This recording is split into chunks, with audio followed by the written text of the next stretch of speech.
The residence front जो लश्कर तैयबा का ही एक ऑफशूट संगठन है, पिछले कई सालों से जम्मू कश्मीर में आतंकी हमलों में इन्वॉल्व था और हाल ही में जो पहलगाम हमला 22 अप्रैल को हुआ जिसमें 26 मासूम निहत्थे लोगों की जान टीआरएफ ने ली, उसके बाद भी लगातार भारत जो है वो दुनिया भर को ये बताता रहा कि टीआरएफ एक आतंकी संगठन है और पाकिस्तान लगातार उसे फंड भी कर रहा है और पाकिस्तानी सेना और आईएसआई की मदद से टीआरएफ जम्मू कश्मीर में लगातार आतंकी हमलों को अंजाम दे रहा है। ऐसे में अब यूएस ने एक बड़ा कदम उठाते हुए भारत की एक डिप्लोमेटिक जीत अगर हम इसे कहें तो कम नहीं होगा, क्योंकि यूएस ने इस ऑर्गेनाइजेशन को टीआरएस को यहां पर बताया है कि एक फॉरेन टेरर ऑर्गेनाइजेशन है और लगातार पहलगाम हमले में भी इसकी इन्वॉल्वमेंट थी। सब पर बातचीत करने के लिए किस तरह से इसका असर जो है वो पड़ेगा ग्लोबल मंचों पर और जम्मू कश्मीर में जो फाइट चल रही है टेररिज्म के खिलाफ उसमें कितना बल मिलेगा, इस सब पर बातचीत करेंगे। हमारे साथ पूर्व डीजीपी जम्मू कश्मीर के डॉक्टर एसपी वैद हैं। सर, सबसे पहले तो इसका क्या डायरेक्ट असर जो है वो होने वाला है, थोड़ा देखिए, टीआरएफ को डेजिग्नेट कराने के लिए एज फॉरेन टेररिस्ट ऑर्गेनाइजेशन और specially designated global terrorist outfit by USA Bharat बहुत कोशिश कर रहा था और इसमें डिप्लोमेटिक एफर्ट बहुत की गई वाशिंगटन डीसी में, और मुझे लगता है ये उसी का नतीजा है कि आज कल रात को यूएस ने ये स्टेट डिपार्टमेंट ने डेजिग्नेट कर दिया। ये भारत की डिप्लोमेटिक बहुत बड़ी विक्ट्री है और मैं समझता हूँ इसका असर इन ऑर्गेनाइजेशन को कंट्रोल करने में बहुत पड़ेगा। इनकी फंडिंग, इनकी जो डेजिग्नेट करने से जो फॉरेन जितने भी बाकी अब यूएस ने किया इसको डेजिग्नेट, अब बाकी कंट्रीज़ भी आहिस्ता आहिस्ता इसको करेंगी। मेरा ये मानना है कि इसका अगला कदम होना चाहिए, इसको UN designated global terrorist outfit बनाया जाए। उसके लिए मैं डॉक्टर एस जयशंकर और उनकी टीम को पहले तो बधाई देता हूँ और उनसे रिक्वेस्ट करता हूँ अब यूएन नेक्स्ट कदम वो होना चाहिए। हालांकि मुझे लगता है वहाँ चाइना पाकिस्तान के इशारे पे इसको ब्लॉक करने की कोशिश कर रहा था, जिस तरह हमने पहले देखा लश्कर और जैश के सिलसिले में।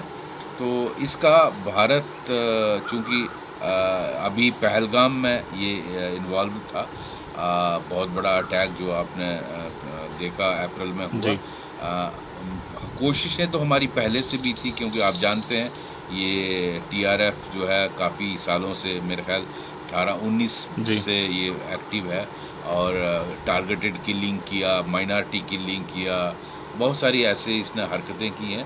तो ज़रूरी है ऐसी ये तो फ्रंट ही है तो लश्कर तैयबा, और इसको पाकिस्तान दिखाने की कोशिश करता था कि ये लोकल कश्मीरी टेररिस्टों का ग्रुप है, जो सच्चाई नहीं है।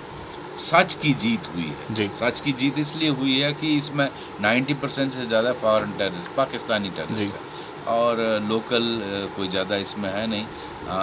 हाँ, लोकल OGW नेटवर्क का इस्तेमाल ये करते हैं। तो मुझे लगता है ये भारत के लिए बहुत बड़ी विक्ट्री, डिप्लोमेटिक विक्ट्री है और इसको मैं समझता हूँ जो प्रहार है टेररिज्म पर मोदी गवर्नमेंट का, ये उसमें एक बहुत बड़ा कदम है। सर, 2019 से ये एक्टिव था और हमने देखा कि ML बिंद्रू जो कश्मीरी पंडित थे, उसके बाद भी सुपिंदर कौर, दीपक चंद, कई सारी ऐसी टारगेटेड किलिंग्स में इन्वॉल्व था। एक नए तरीके के हाइब्रिड टेररिज्म का भी टीआरएफ ने जो है वो शुरुआत की है पिछले कुछ सालों की अगर बात करें। तो आपको लगता है कि उसमें भी कहीं ना कहीं भारत का जो पक्ष है रखने में दुनिया के मंचों पर एक कामयाबी मिलेगी? बिल्कुल मिलेगी, और टीआरएफ का इनफैक्ट जन्म ही तभी हुआ जब ये टारगेटेड किलिंग, हाइब्रिड टेररिज्म, एक पाकिस्तान ने इसी लश्कर को इस्तेमाल करने का दूसरा एक तरीका, रणनीति अपनाई कि आप 2 लड़कों को भेजोगे, उनके पास छोटा वेपन होगा, पिस्टल होगा, वो किसी को पिन पॉइंट करते थे, उसको जाके वो हिट करते थे और आम शहरी की तरह मर्ज हो जाते थे। तो ये भारत की पुलिस और सिक्योरिटी फोर्सेस के लिए एक चैलेंज बना, लेकिन आप जानते हैं जम्मू कश्मीर पुलिस काफ़ी अनुभवी पुलिस है और सिक्योरिटी फोर्सेस की जो हमारी जो एंटी टेरर ग्रिड है बहुत स्ट्रांग है।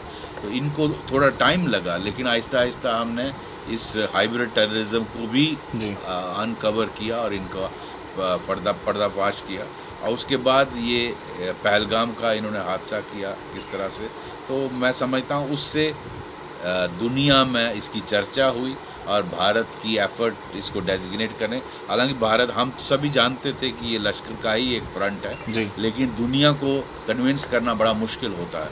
तो लेकिन पहलगाम अटैक की वजह से ये बात पूरी दुनिया तक पहुंची और आज हमें ये कामयाबी मिली कि आज यूएस ने इसको एक फॉरेन टेररिस्ट आउटफिट डेजिग्नेट किया और इसको specially designated global terrorist declare किया। वो बहुत बड़ी विक्ट्री है। नेक्स्ट कदम इसका हमारा यूएन का होना चाहिए। सर ये भी खबरें लगातार आती थी कि टीआरएफ जो है वो कई सारे सोफिस्टिकेटेड वेपन्स जो है इनके जो आतंकी हैं वो यूज़ करते थे। क्या कुछ जानकारी अभी तक निकल पाई है कि कहाँ कहाँ किस किस तरह के वेपन्स इन्होंने यूज़? देखिए टीआरएफ जो आजकल ऑपरेट कर रहा है, जिसने खासकर पहलगाम वाला हादसा किया, इस तरह के जो जम्मू रीजन में आपने अटैक देखे, बसंतगढ़ का, बिलावर का, कठुआ हीरानगर का या पुंछ रजौरी के अटैक, जो शिवखोड़ी का हमला हुआ या पुंछ में आर्मी पर अटैक हुए, इसमें इन्होंने अमेरिकन वेपन का इस्तेमाल किया जो अफ़गानिस्तान में छोड़ दिए गए थे। जब अमेरिकन फोर्सेस वहाँ से गई, उसमें वो क्या कार्बाइन है, M4 कार्बाइन का इस्तेमाल किया गया, जिस पे ये टेलीस्कोपिक विज़न भी होता है, नाइट विज़न भी होता है और उसका काफ़ी इफ़ेक्टिव वेपन है, उसका इस्तेमाल हुआ है काफ़ी जगह पे। और जो बुलेट्स, स्टील कोटेड बुलेट्स हैं, उनका भी इस्तेमाल हुआ है। तो कम्युनिकेशन में भी काफ़ी इम्प्रूवमेंट लाई। आपने देखा किस तरह से ये सैटेलाइट कम्युनिकेशन का इस्तेमाल कर रहे हैं, जिसमें चाइना इनकी मदद कर रही है। तो मुझे लगता है इस वजह से पैराडाइम शिफ्ट हुई है टेररिज्म को काउंटर करने में। सर एक चीज़ और देखी गई थी कि पिछले कुछ सालों में, खासतौर पर 2019 के बाद इंफॉर्मेशन वॉरफेयर में भी टीआरएफ ने, चाहे वो युवाओं को रेडिकलाइज करने की बात हो, कई सारी खबरें ऐसी आई कि टेलीग्राम का, सोशल मीडिया का वो इस्तेमाल करती है। अब लगता है कि टीआरएफ ने उन चीज़ों पर भी ज़्यादा फोकस पिछले सालों में किया। देखिए ये मुझे लगता है बुरहान वानी वाला सोशल मीडिया का इस्तेमाल करने का इन्होंने कोशिश किया, लेकिन अल्टीमेटली ट्रुथ प्रिवेल्स। तो भारत की जो पुलिस है और सिक्योरिटी फोर्सेस है, JNK पुलिस, वो इसमें काफ़ी सक्षम है इसको काउंटर करने के लिए। हाँ, इन्होंने इस्तेमाल सोशल मीडिया का अच्छे एक्सटेंसिवली किया। सर हाल ही में एक आखिरी सवाल कि हाल ही में आसिफ मुनीर जिन्हें फील्ड मार्शल बनाया गया है, वो भी अमेरिका गए थे। बावजूद इसके अमेरिका ने ये जो बड़ा कदम उठाया है टीआरएफ को एक ग्लोबल US डेजिग्नेटेड एक फॉरेन टेररिस्ट बनाने का, तो कहीं ना कहीं आपको लगता है कि जो पाकिस्तान एक सोच रहा था कि नैरेटिव की वॉर वो जीत रहा है इंफॉर्मेशन वॉरफेयर में ऑपरेशन सिंदूर के बाद, कहीं ना कहीं उसमें एक बड़ा झटका जो पाकिस्तान को लगा? बिल्कुल लगा है झटका। देखिए अमेरिका सच्चाई सब जानता है, इसमें मुझे नहीं लगता उनको सच्चाई नहीं मालूम। ठीक है, सेल्फ इंटरेस्ट होता है हर नेशन का, उनको कुछ प्रायोरिटीज़ हैं जिनको वो अचीव करना चाहते हैं, लेकिन वो जानते हैं पाकिस्तान किस तरह का देश है, धोखेबाज है, दोगला है। वो अमेरिका बहुत अच्छा, हमसे बेहतर समझता है उनको। हाँ, उनके कुछ स्ट्रेटेजिक इंटरेस्ट हैं जिसमें पाकिस्तान उनके काम आता है। उसके लिए वो आसिम मुनीर को लंच भी खिलवा दिया गया, शायद क्रिप्टो का बिजनेस भी हो जाएगा।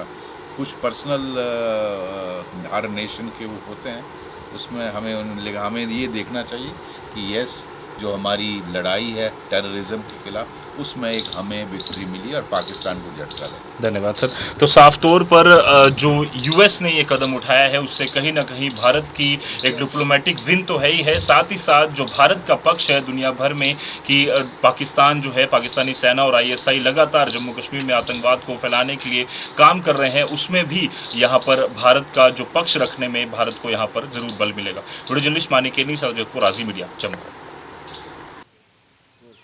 आतंकवाद और पाकिस्तान के खिलाफ लड़ाई में भारत की एक बड़ी कूटनीतिक जीत हुई है, जिसमें अमेरिका ने द रेजिडेंट फ्रंट यानी कि टीआरएफ को, जो लश्कर का ही एक ऑफशूट संगठन है, उसे फॉरेन टेरर ऑर्गेनाइजेशन जो है वो डेजिग्नेट कर दिया है। और साफ तौर पर पहलगाम हमले के बाद भारत की ये मांग भी रही थी कि टीआरएफ, जो कि पाकिस्तान और आईएसआई द्वारा संचालित है, लगातार जम्मू कश्मीर में आतंकी हमले करने में वो इन्वॉल्व है। अगर इसकी बात करें तो 2019 से ही लगातार टीआरएफ की भूमिका जो है अहम आतंकी हमलों में यहाँ पर देखी गई है। खासतौर पर टारगेटेड किलिंग और साफ तौर पर हाइब्रिड टेररिज्म जैसी नई टर्म्स जो हैं वो टीआरएफ ने यहाँ पर लाई थी, जिसमें कि पहले कुछ लोगों, कुछ लड़कों को यहाँ पर सोशल मीडिया के जरिए रेडिकलाइज किया जाता था, तैयार किया जाता था, और उसके बाद 1 या 2 आतंकी हमले कर कर उन्हें फिर से सामान्य जिंदगी करने के लिए टीआरएफ जो है वो यहाँ पर पूरी तरह से उकसाता था। और साफ तौर पर हाइब्रिड टेररिज्म के साथ ही साथ सुरक्षा बलों पर भी 2021, 22, 23 और 24 के साथ साथ 25 में भी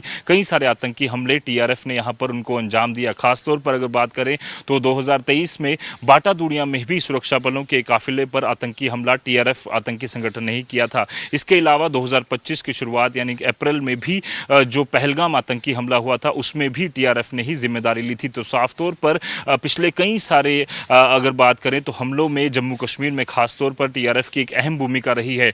साफ तौर पर इस अमेरिका द्वारा इसे फॉरेन टेरर ऑर्गेनाइजेशन डेजिग्नेट किए जाने के पीछे साफ तौर पर भारत की कूटनीतिक जीत इसलिए भी मानी जा रही है क्योंकि अब जो पाकिस्तान लगातार फेक प्रोपेगेंडा यहां पर चलाता रहता था कि एक कश्मीरियों का ही एक लोकल ग्रुप है जो लगातार जम्मू कश्मीर और भारत के खिलाफ लड़ाई कर रहा है, पर ये साफ तौर पर अब अमेरिका ने भी मान लिया है कि ये पाकिस्तान और वहां की आतंकी संगठनों और आईएसआई द्वारा संचालित एक ग्रुप है जो लगातार कोशिश कर रहा है कि जम्मू कश्मीर में और देश के अलग अलग हिस्सों में हमले कर टेरर फैलाया जा सके। और इसे एक बड़ी कूटनीतिक जीत यहां पर देखा जा रहा है और आने वाले समय में यूएन भी टीआरएफ को इसी तरह से एक फॉरेन और ग्लोबल टेरर ऑर्गेनाइजेशन यहां पर इसे माने, उसको लेकर भी अब भारत तेजी से यहां पर आगे कदम बढ़ाएगा। वीडियो जर्नलिस्ट मानिकेनी, सदर राजी मीडिया, जम्मू।